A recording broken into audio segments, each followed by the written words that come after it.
Hello guys, আমার নাম দোয়েল and আমি হায়দ্রাবাদে একটা হোটেলে কাজ করি। চলো তোমাদেরকে সবটা প্রথম থেকে বলি। সকাল সকাল ঘুম থেকে উঠে গলায় গামছা নিয়ে চলে গেলাম গোসল করার উদ্দেশ্যে। গোসল করা কমপ্লিট করে বাইরে এসে মাথাটা হালকা করে মুছে এবার হতে হবে রেডি। তো গেরাবট গেঞ্জিটা পরে হাতে ঘড়িটা লাগিয়ে অ্যান্ড এটা আমার ফাইনাল লুক। দেখো কেমন লাগছে। এটা হচ্ছে আমাদের হোটেলের ড্রেস। তো তারপর নিচে গিয়ে বুটটা পরে বেরিয়ে পড়লাম বাড়ির বাইরে হোটেল যাওয়ার উদ্দেশ্যে। অ্যান্ড কিছুটা যেতেই ওই দেখো, ওই যে সাদা বিল্ডিংটা দেখতে পাচ্ছ, ওটা হচ্ছে আমাদের হোটেল। চলো তোমাদেরকে সামনে থেকে দেখাই হোটেলের সামনের লুক। চলো ভেতরে গিয়ে দেখি কেমন কি কাস্টমার আছে। তো এই হচ্ছে আমাদের হোটেল। চলো তাড়াতাড়ি মাথায় ক্যাপটা পরে বেরিয়ে পড়ি বাইরে। অ্যান্ড এগুলো হচ্ছে আমার টেবিল। এই যে 1 2 3 4 5 6টা টেবিল দিয়েছে আমাকে, বাট কাস্টমার কিচ্ছু নেই এখন, পুরো ফাঁকা।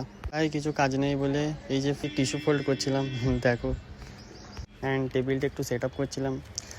আমি ছিলাম আজকে রোজা। এরকম কিছুক্ষণ টাইম পাস করার পর বেঁচে যাই 6:30। আর হ্যাঁ, এখানে আজকে 6:30তেই ইফতারি আছে। তো ফটাফট লিফটে চেপে চলে যাই সেকেন্ড ফ্লোরেই আর কি ইফতার করবো। আর হ্যাঁ গাইস, আমি কোনো ইফতারি ভিডিও ছাড়তে পারিনি, কারণ আমি যেখানে ইফতারি করতে গিয়েছিলাম ওখানে কোনো ফটো কিংবা ভিডিও শ্যুট করা অ্যালাউ নেই। আজকের জন্য এটুকুই। বাই বাই গাইস, দেখা হচ্ছে নেক্সট ব্লগে।